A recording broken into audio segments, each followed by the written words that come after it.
Look at you all out here on a good mood and crap.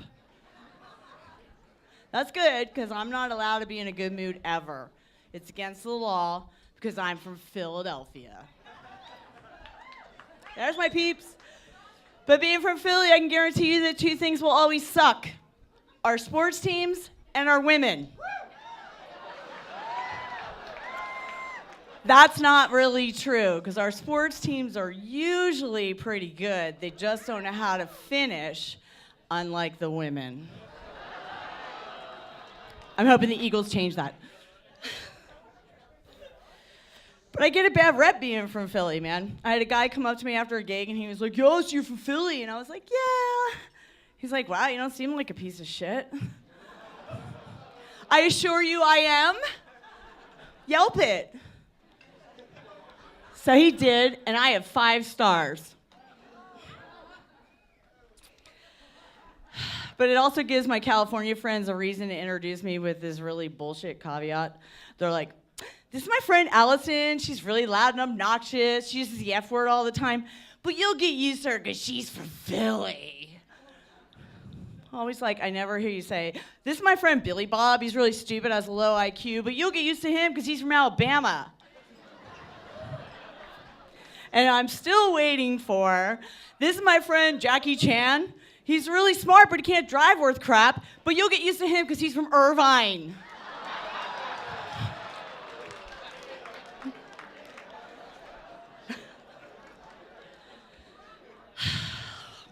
It's because we like to label people, right? My label is widow. Relax, not like the body's in the trunk of the car, people. Jesus. People say really stupid crap to me. They're like, do you miss him? Duh, yeah, trash day. When I have to move heavy crap around my house.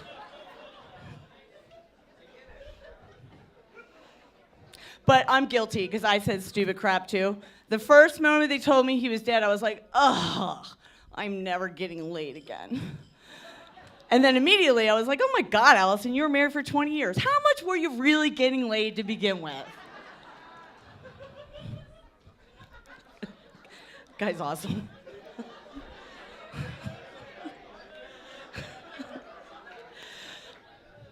But they do come back to haunt you. And I know this because my husband's soul currently resides in my dog's body.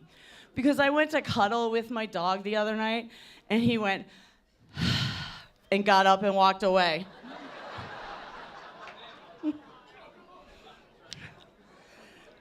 But there are some perks. You get to find out who your weirdo friends are that think everything's a sign. Oh my God, the light turned green in time. It's a sign from hubby up above. Listen, if my hubby's up above, he's so busy skipping around joyfully that my family's nowhere to be found. He doesn't have time to negotiate green lights so I can get to the bars quicker. My favorite perk of being a widow is it's a great conversation ender. Guy at a bar, he's like, so, you don't care what people think? I'm like, yeah, not so much. He's like, how do you stay in relationships? I'm like, I don't. And he's like, oh, man, were you burned? I'm like, no, he was. I had him cremated. Best part about that is he doesn't know if I waited till he was dead.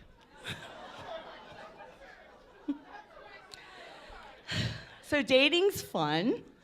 My girlfriends are like, it's really changed since you've been out there. Chivalry's dead. I don't think so. I open the door for every dude I'm with. But I am starting to get a little worried because the guys on the Murder Channel actually look better to me than the guys on Match. Because I know how many people they've killed. And they always bring their own handcuffs. Then there's good old Tinder. Y'all familiar with that? Well, wait, don't even answer that. We're the married people, because you're the only people on Tinder. Ashley Madison dropped that ball, and Tinder picked it right up. But I like to just scroll through and look at the statuses. Widow, single. Biggest red flag, separate it. I respond to every single one of those. I'm like, really? How separated are you? Because I'm separated, but he's dead. That's the kind of separated I'm looking for. Commitment. And somebody please tell me, you younger people up here, what happened to one-night stands? Used to be, you went out, you got drunk, you had sex, somebody snuck out. Last one I had, I went out, I got drunk, I had sex, and as I'm sneaking out, he goes, hey, so what are we doing today? Are we snorkeling, sailing? Like, what's happening? And I'm like, okay, we're not dating. Thank you for your service, military boy. But I'm now going to put your discharge back in your hand.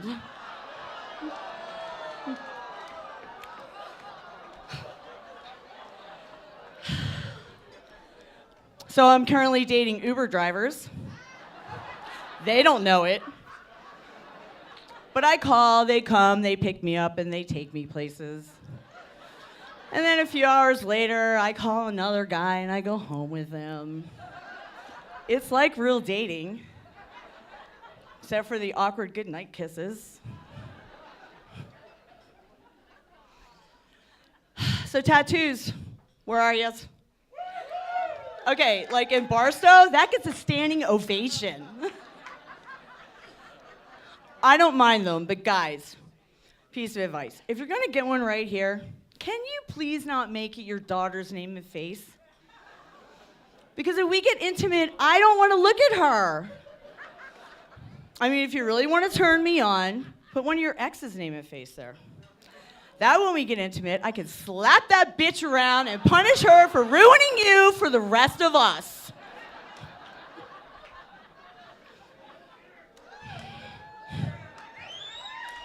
Woo! But I do have a boyfriend. His name's Mr. 32.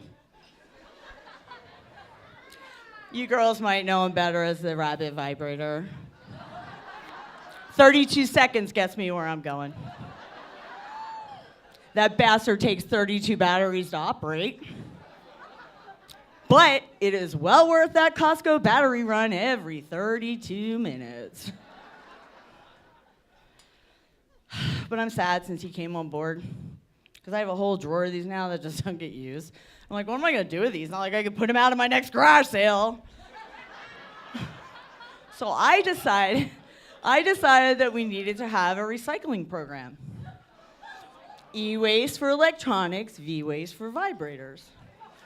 But then I realized that I will not benefit from this program because mine are all ground down to tiny nubs.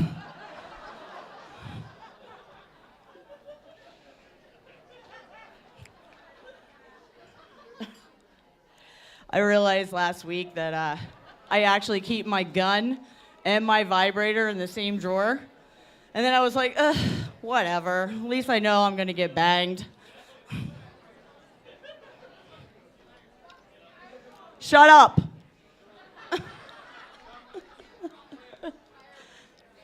Oh, sorry. But I figured with my vibrator and my gun, I can fight off an intruder either way. So it's all good. So I decided that if I'm going to be back in the game, I need to get in game shape, because this is just like whatever. So I started carb loading. Not because I'm training for anything, just because I freaking like them. But then I decided, you know what?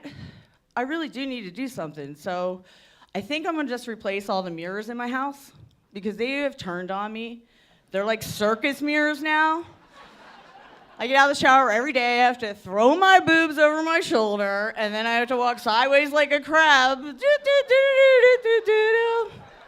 Just to avoid the side view.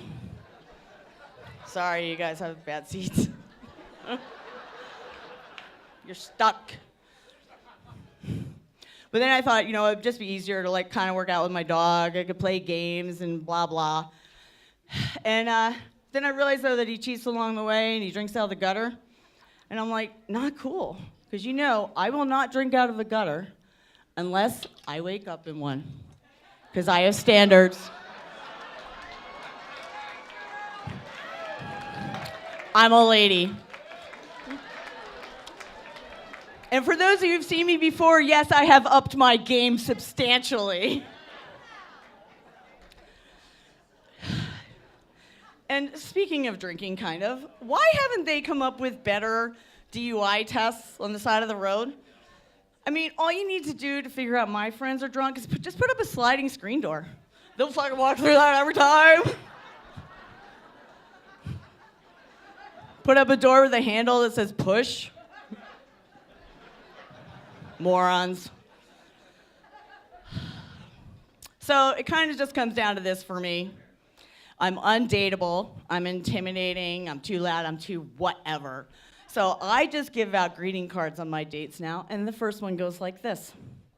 Dear man, I can outthink you, I can outdrink you, I can fix my own car too. I smoke cigars in strip clubs, have lots of stamina to screw. I ride motorcycles, I drive race cars, I don't need my way paid. Smart, intelligent, funny, can easily get laid. Quit your bitching, quit your moaning. If you're here, I let you win. Stop being so intimidated and just screw me again.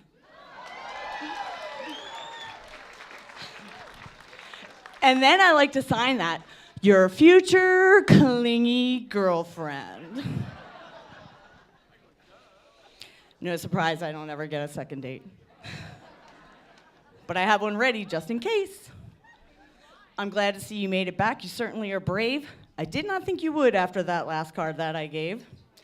I'm glad we're on our second date. You know, I like to kid around. You're really kind of sexy. Shh, don't make a sound. I'm not sure where you quite fit in or if you're the one I'll keep, but remember, the last dude in your shoes is now buried 6 feet deep. Thank you very much.